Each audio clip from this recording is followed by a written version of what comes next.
Hey, what up, guys? It's your boy, Joe Brooks, actor, author, entrepreneur, producer, and talent manager. And you're listening to the one and only Still Toking with...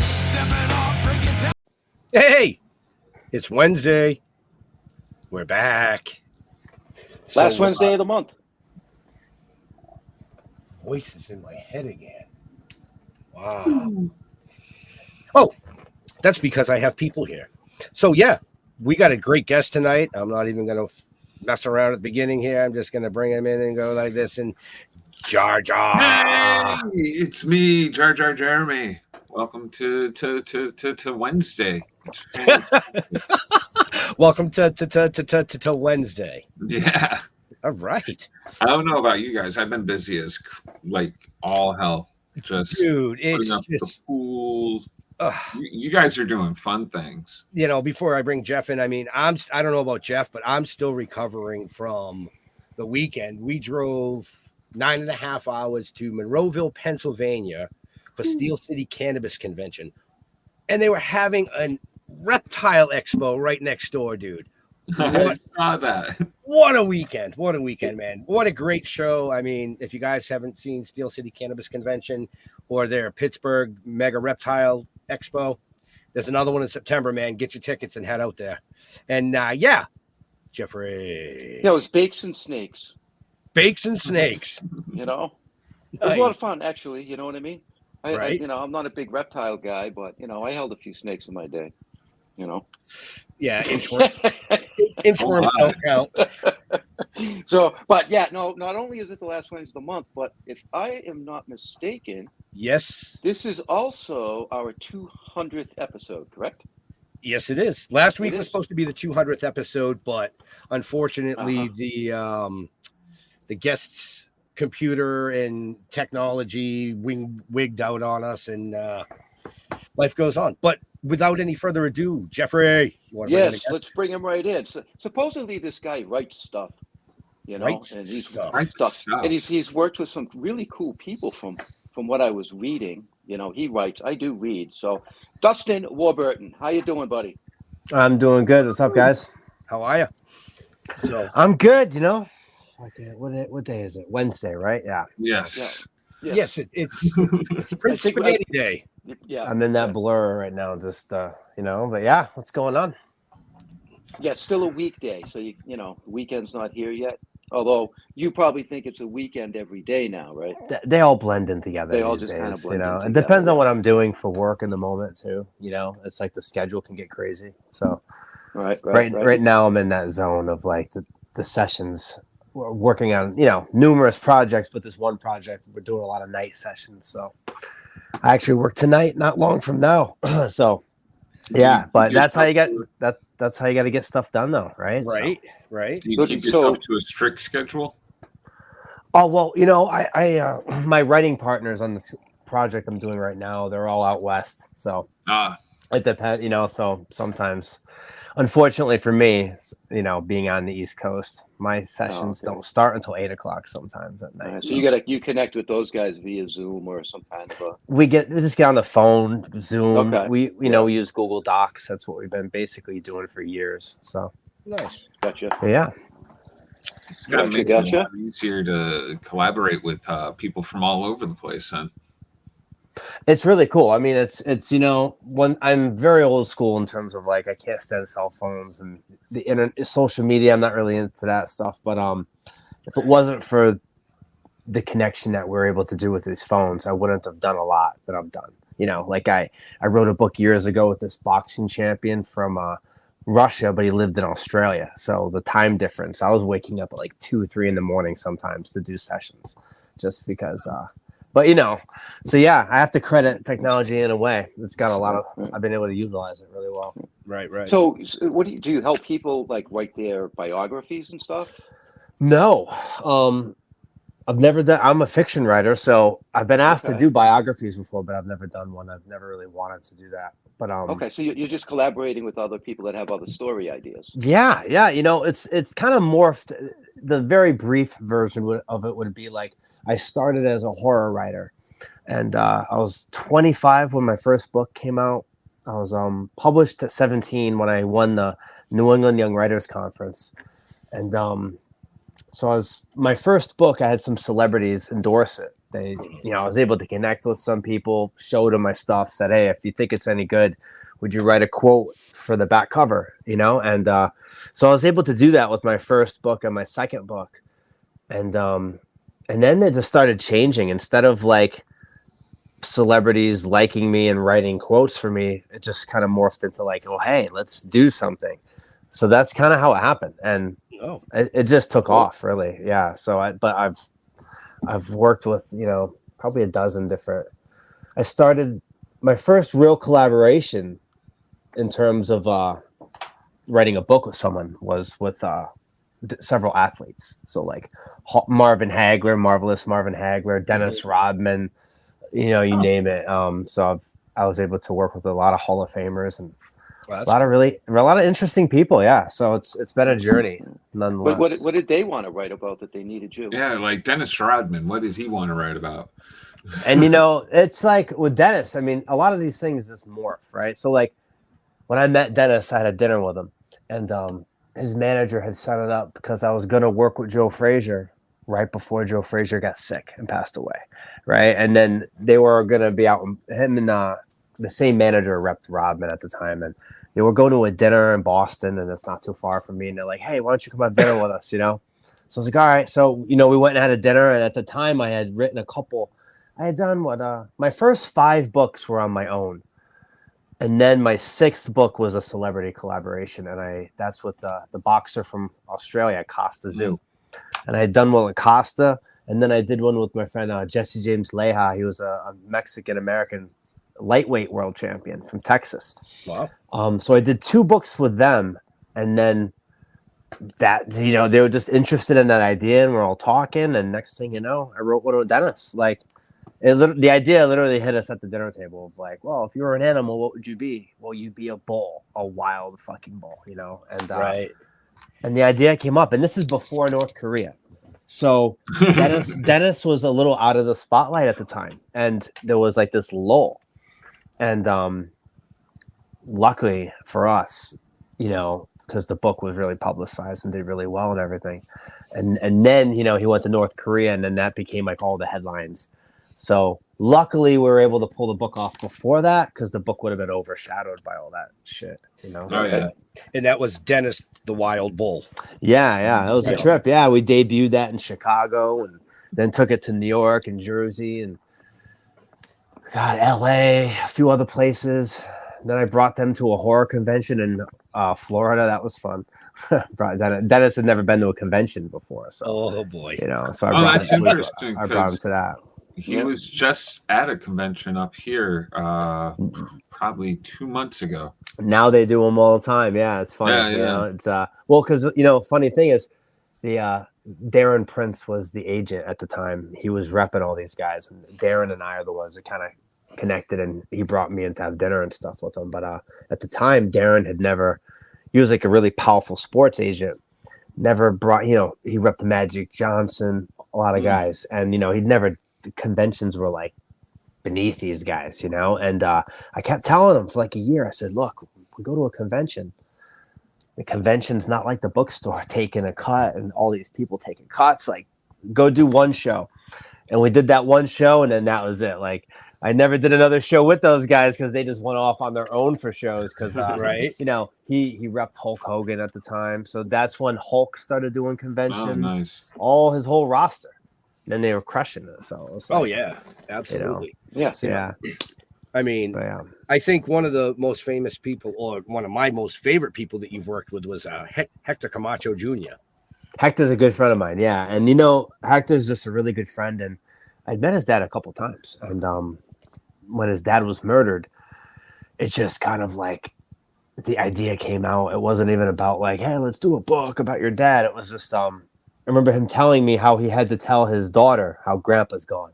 But, right. And that idea sparked. And we're like, let's do a kid's book about your dad, about you, about losing a parent, losing a loved one, and for kids. So that was a cool project. It was like challenging. And yeah, it was really, and now it was a cool one, because I I was, as a hobby, I was a boxer in my 20s. I was a middleweight. I fought in the amateur, but I did fight. I competed, but you know, I got to the level to compete, but my path was to do this stuff. I wasn't, you know, and much safer. Yes, yeah, much safer. But yeah, Hector's a great guy. He's still out pushing the book and stuff, and that's the cool thing about some of these projects. You could do them 10 years later, and you could still revisit them, and like, it's like, you know, because kids are being. You prefer writing the children's kind of stories? No, actually not. It's just it kind of happened. I mean, my first 2 books were horror. My first book was called Taste, and my second book was called Strange Things. And this is years ago, but long before the show Stranger Things, right? Mm-hmm. And then my third book was about my boys. I wrote a kid's book called My Brother Eats Spiders. And it just changed it just changed. And I was a young man, and I worked in a maximum security prison for 4 years to put myself through college.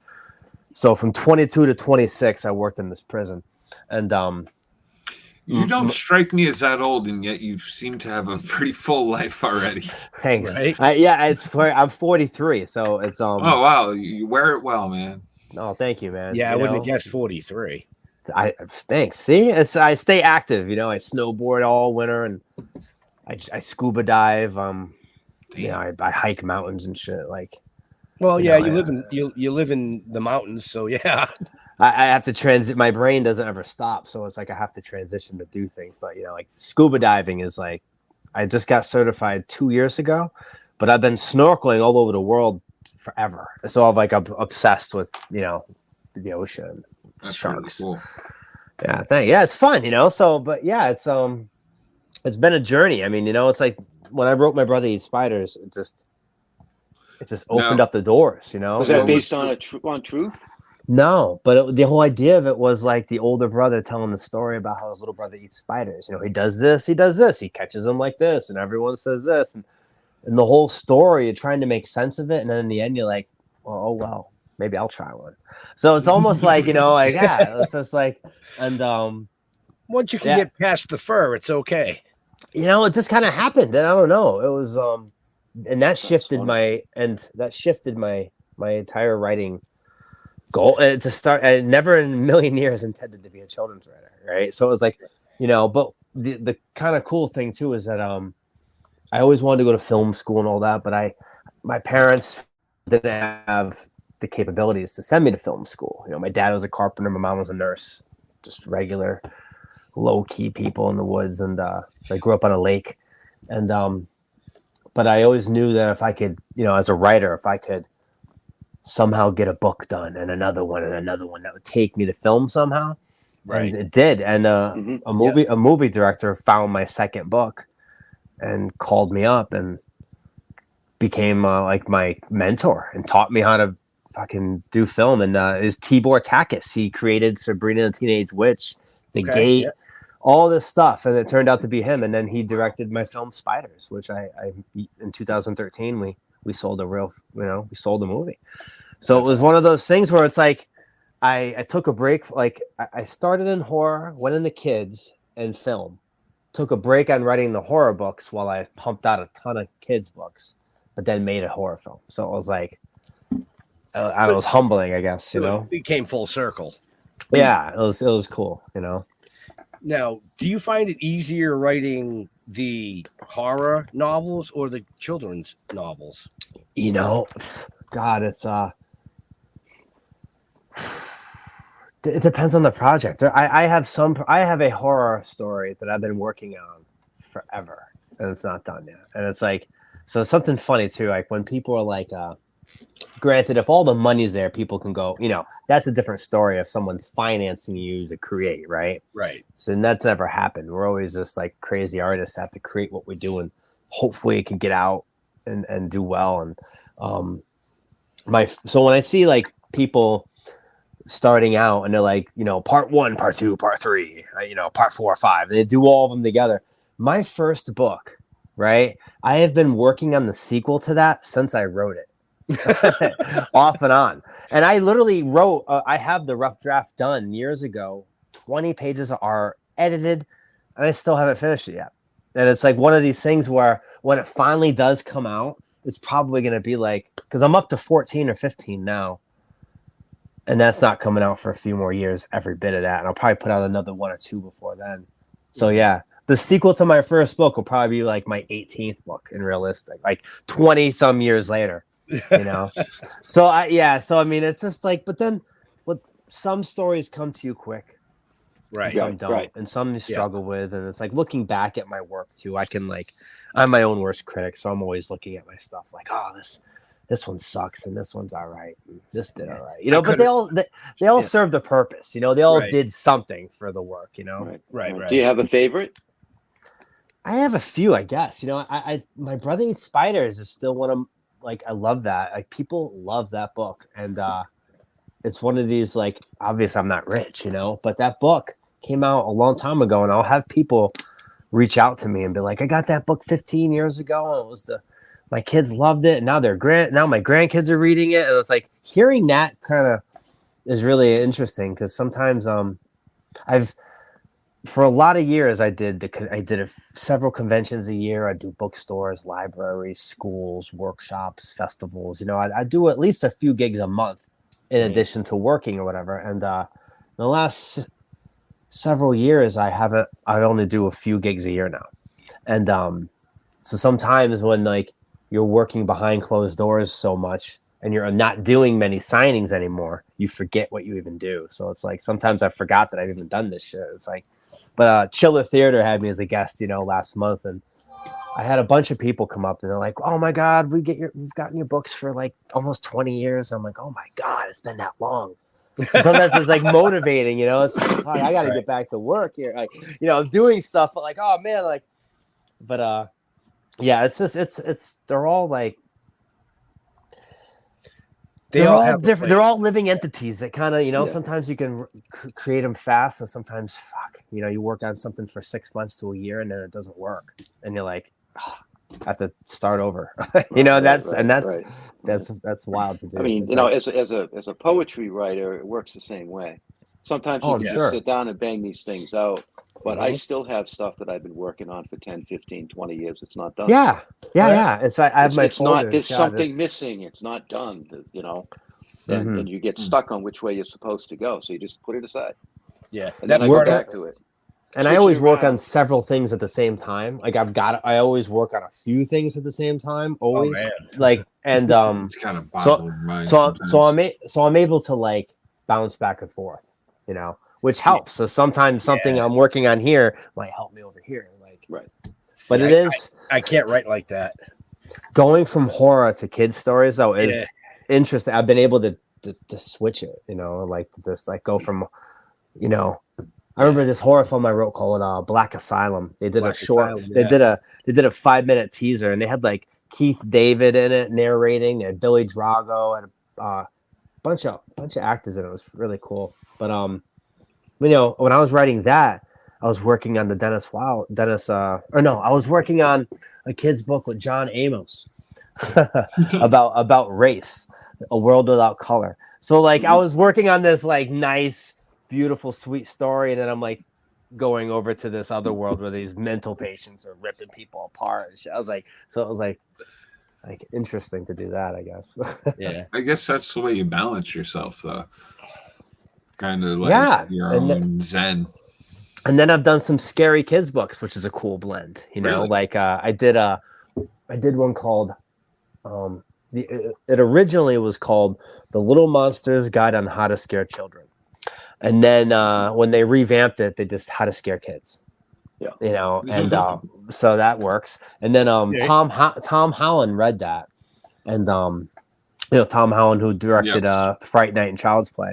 Yep. And so we connected, and he got a hold of me, and I'll never forget being on the phone with him for the first time. And he says, "Dustin, I'm a fan of your work." And I was like, because I'm desensitized to celebrities, I could care less. Oh, right? Yeah. And but with Tom, this is different because like Fright Night was my shit, you know. And as a kid, and I was just like, when he said that, I didn't even know what to say. I was like, oh my God, well, Fright Night was like my favorite film ever. Like, holy shit. And we ended up, he loved it, you know, he loved my stuff. So we wrote a book together called How to Scare a Monster. And it was Tom's only ever children's story, non-horror. So wow, and it was so cool though, because like the characters in it was literally Peter Vincent's grandson is the kid, and Stephen King's the father, and it's like the artist was able to put all these like Easter eggs in the art. So like in the kid's bedroom, you see a Fright Night poster on the wall, and you see a Psycho model house because Tom wrote Psycho too. Yeah, it was. So yeah, it's I'm really really humbled with what I've done. Like I've been able to work with some really cool people and learn a lot of cool things, but stepping away for a bit and coming back, and sometimes you feel like you're starting over again. It's so weird. It's like because it's like a machine, and when you're in the groove of booking yourself out and you're always talking, always hustling, doing that, and then like a few years ago, I was like, all right, I'm stepping away, and I'm just gonna start working on film again and come up with some other stories. And because I didn't have any, I wrapped up like my last celebrity kids book, and so I've done a bunch, and I was like, I'm gonna take a break from that and work on I want to get another, go back to film and write some crazy shit. So it's kind of that's what I've been doing. So yeah, in short, I'm working on a film with Oliver Robbins, who was the kid in Poltergeist. Oh, yes, we know him. Yeah, we know Oliver. Yeah, Oliver's a good dude. He's my screenwriting partner on like 2 different projects right now. Oh, cool. All right. I wonder if that's what he was.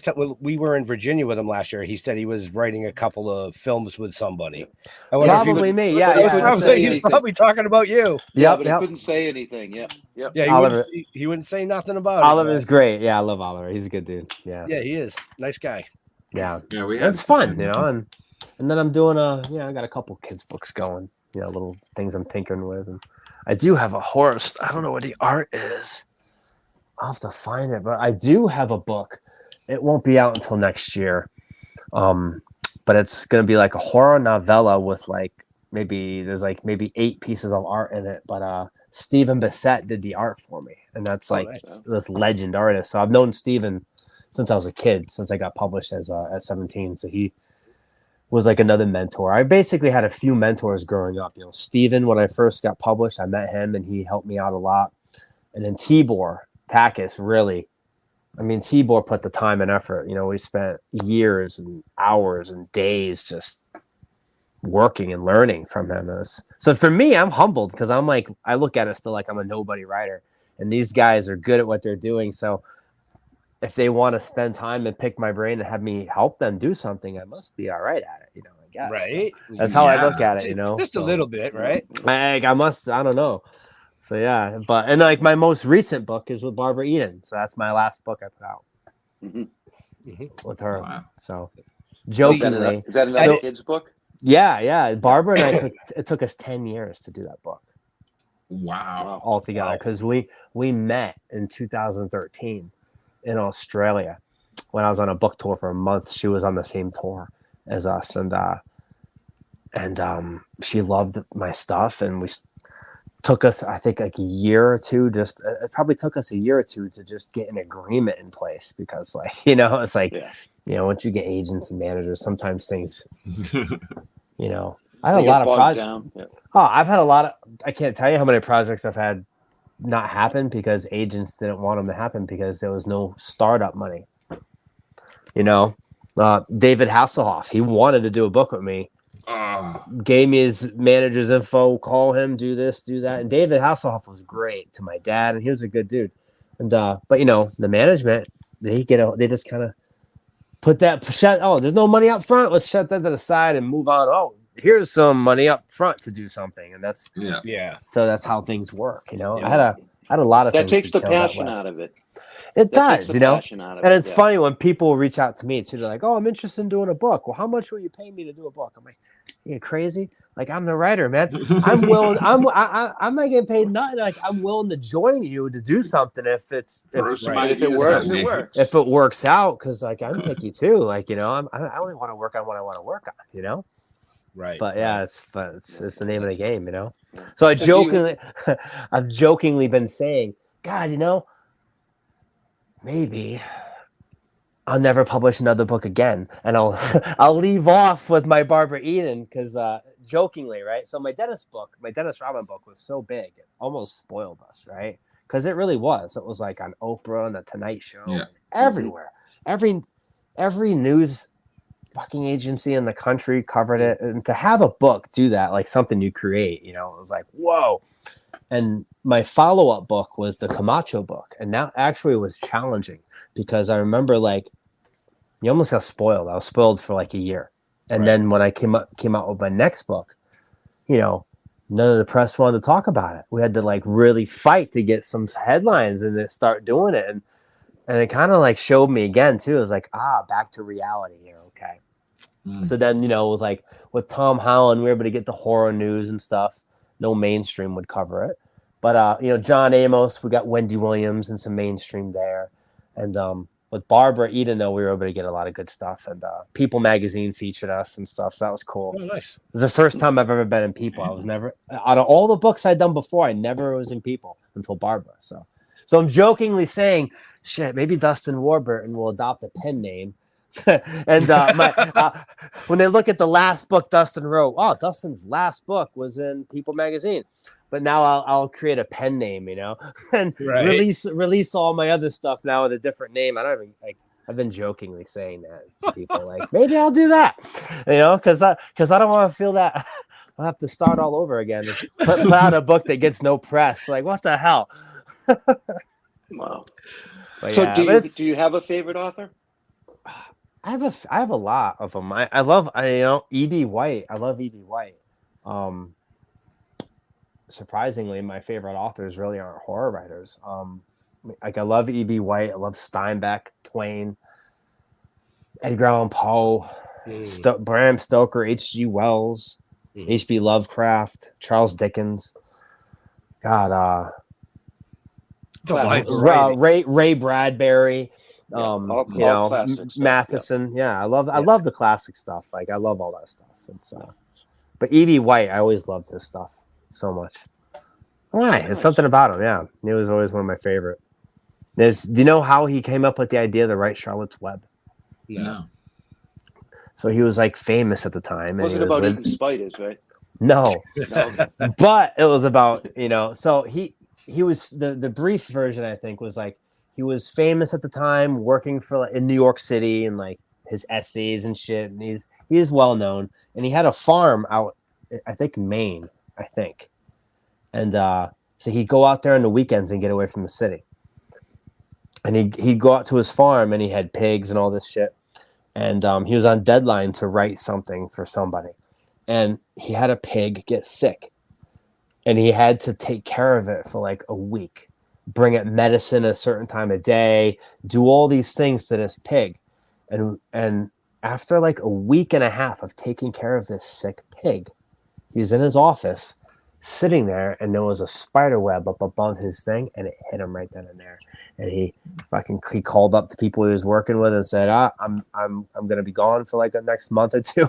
And he sat there and he wrote Charlotte's Web, but it like hit him like having a pig he was going to slaughter.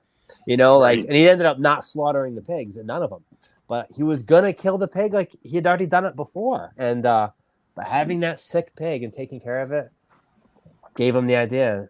So it's just, I always thought that was really cool how that happened. That's pretty interesting. Yeah. Yeah. What's the most difficult part about writing kids' stories, would you say? For me, coming into it from the horror side, I remember like when I was like would reach out to school, hustling and going out. One year I did 38 school presentations, 38 different schools. So I got good at it. I would go in and, from kindergarten to high school to college, and like with the kids' books, when I started doing, when I had my brother eat spiders, I started visiting elementary schools. And then when I wrote How to Scare Kids and Jesse and the Boogeyman, I just kept going. I found that it could be challenging because horror, some people would look me up and be like, ugh, he's a horror writer, and like not want to have me come in. And I just remember like facing some obstacles there. And I remember briefly someone that wanted to rep me, I remember people saying, maybe you should have a pen name. And I was like, no, you know what? It's a genre and I love it. And I'm going to contribute to it. And then the same thing can be said here. And I think that's when I wrote How to Scare kids. I think I was like, you know what, I'm gonna do like a. So it can be tough because with some of the celebrity books I've done, you have agents. You might have an agent reviewing your book who has no kids, right. Critiquing things like maybe we should do this and this. Like, have you ever sat in front of a classroom and read a book to kids? Do you have kids at home? No. So but you're in an office with your suit and you're critiquing what we're creating. And for me, it's like ground level. Like I want to spark the kids' interest. That's what we got to find, and like, so I think the hardest part is to, kids are changing, technology is changing kids. The attention span is getting shorter and shorter. And so what I've found now looking back with my work is that some of the longer stories that are kids can't comprehend. The kids with ADHD, some kids would kind of get lost. But I found that the shorter, fast-paced stories work best with kids. Mm-hmm. Just from my own experience. I would think it'd be difficult. I would think it'd be difficult with choosing the right words. I mean, you gotta keep it simple for kids. Yeah, I would have a tendency to use words that are maybe they're not familiar with, that are too grown up for them. Not on purpose, but accidentally. You know what I mean? Well, that's where I think with my style too, I've never wanted to write a kid's book like for kindergarten, so to speak, like where it's like what age group do you write for? The bus went here. I've tried to imitate Dr. Seuss's audience style in terms of how a Dr. Seuss book would be all ages. Right. It could be fucking kindergarten. You could read it to a little kid, to third grade, fourth, fifth, sixth. So you could be a college and a grown adult reading it and enjoying it still. Mm-hmm. And that's something that's special. So I try to strive for that to where I've never tried to make it a specific age group, or this is like third to fifth or first to third. I've never done that. I just kind of go at it and try to make it fun and see where it goes. So, which can be challenging too. Yeah, even the young kids can read it if they're smart enough. They'll understand. Exactly, and I try to keep it simple. Yeah. Exactly. If it's like, I almost look at it like every time I've experimented with all different styles. I have kids books that rhyme. I have kids books that are, art on one page, text on one page. I've written them like poems. I've written them like this, and it's like I've written them like comic books. I've experimented with all different types, and it's just like that's how I'm learning myself, and I'm putting out different versions, and I can gauge which ones I can look back now years later and be like, okay, well, this one is probably my weakest. This one's my strongest, like my go-to books when I'm in a school. I can pull out and be like, boom, boom, boom. Like if I've got a few books to show, I can instantly grab six. How long is your average kid's book? So I learned my first kid's book. I didn't know anything. I just created it, and it ended up being like 44 pages, I think. And so then I learned that. Well, they count every page. They count the title page, the copyright page, the author page. Right. So, but I learned that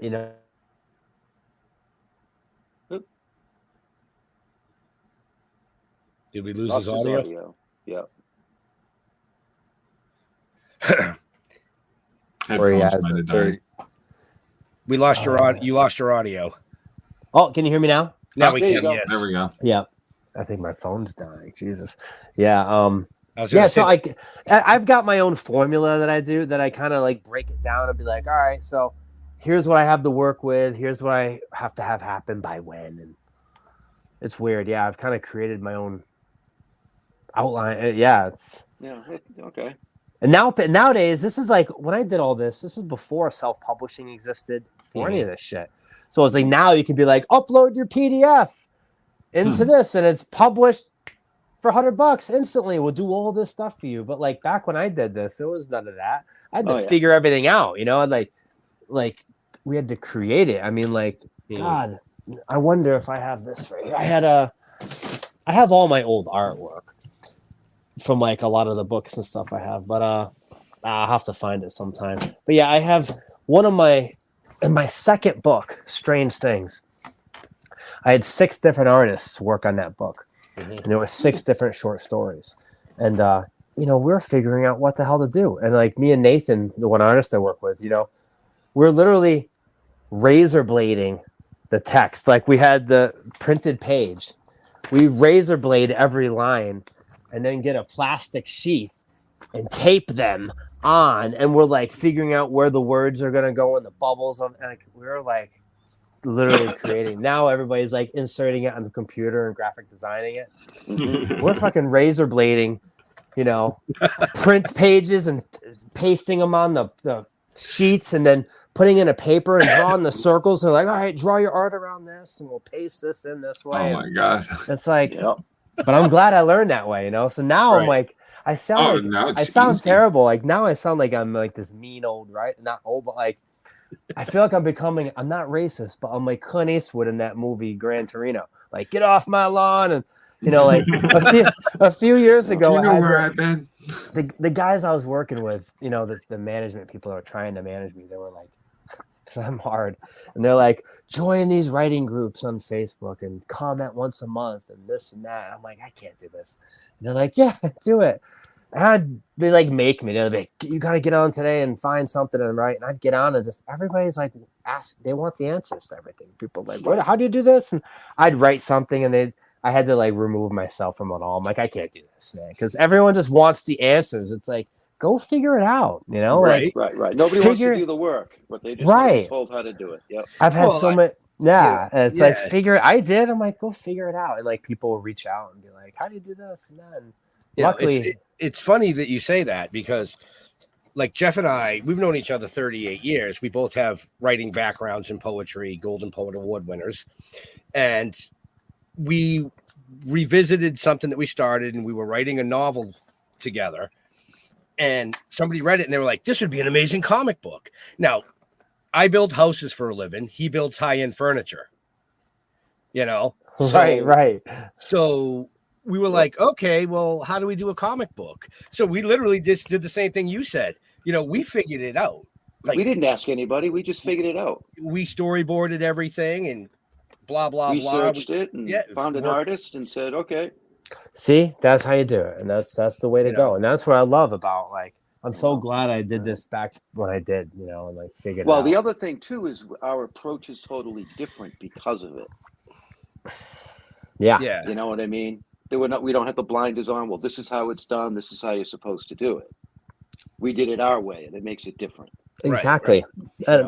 I had somebody reach out wanting to co-write a book with me and use an AI artist, and I was like, I'm good. I'm gonna pass. Yeah. Like, that was literally 6 months ago, and I was like, like, we don't do AI artists. And now I'm like, I'm good, but you're getting any jackass can go in the AI thing and be like, write me a story about a butterfly on a hill that is afraid of snow.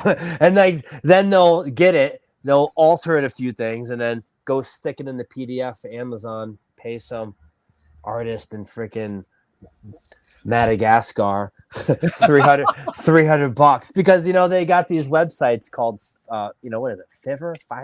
Fiverr, yeah. I've used that for graphic designers. I use it a lot when I'm working on things, like if I need like files updated and things like that. I have graphic designers all over that I use, but like, I knew people that were getting artists overseas in these countries that were so poor and paying like $400 or $500 for a whole book.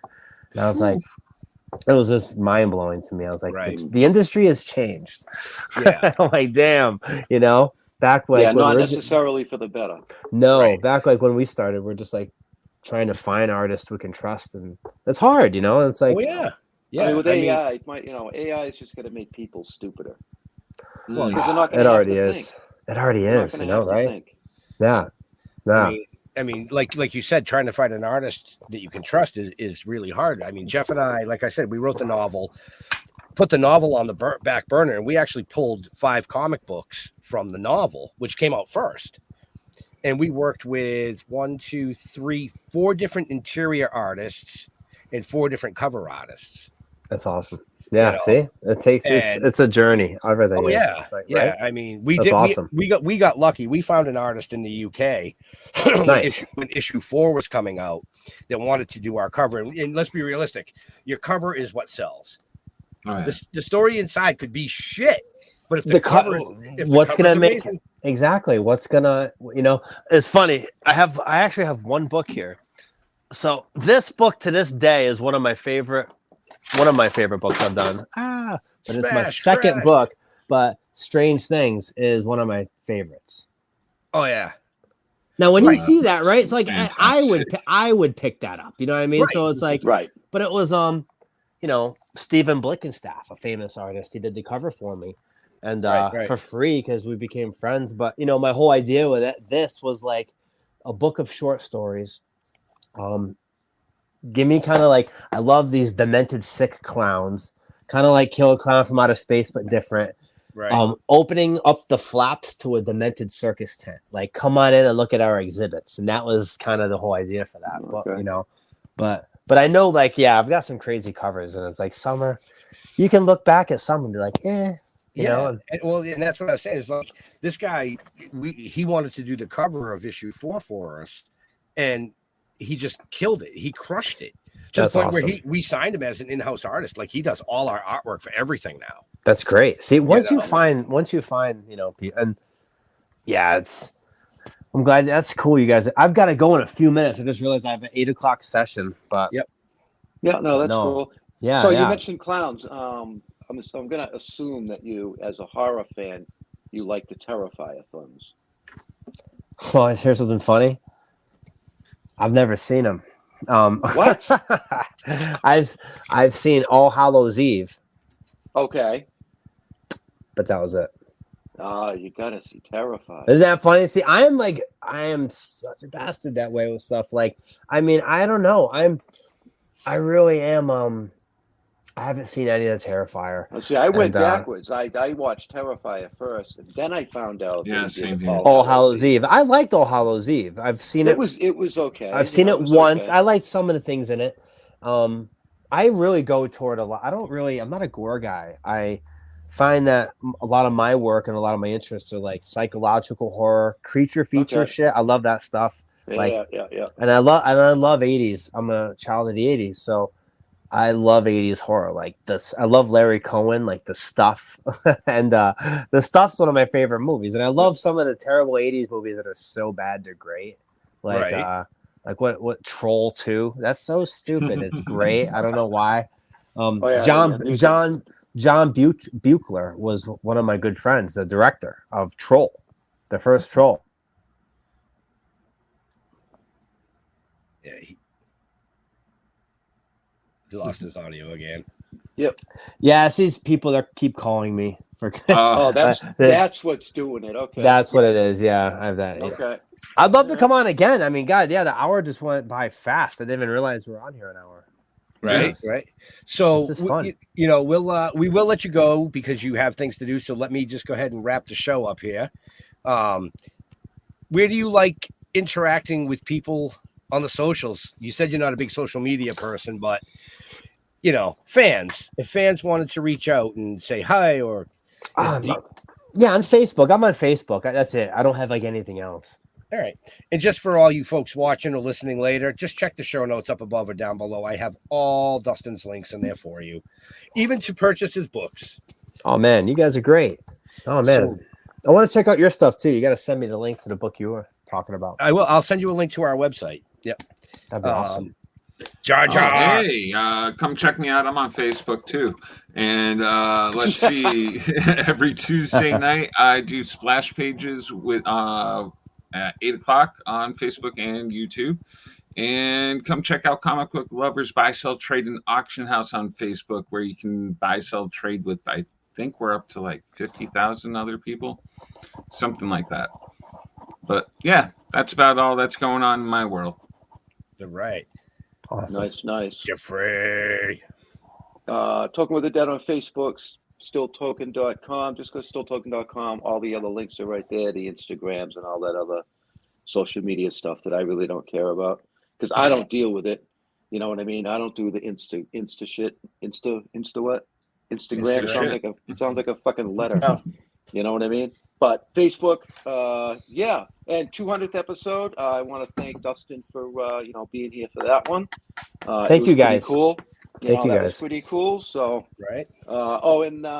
Stuff is shifting over to Red Coral. You'll find the link to Red Coral streaming service. That's going to be in the show notes. And all of our past shows are getting moved over there, along with the episodes. So make sure you check them guys out and give us a watch. Nice.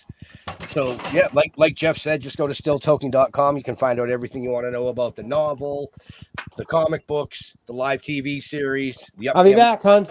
Upcoming animation. Huge shout out to Dustin for hanging with us tonight. But to all our veterans and first responders, we want to thank you for doing what you do so people like us can do what we do. Stay safe. We'll see you next week. We're out of here. Peace.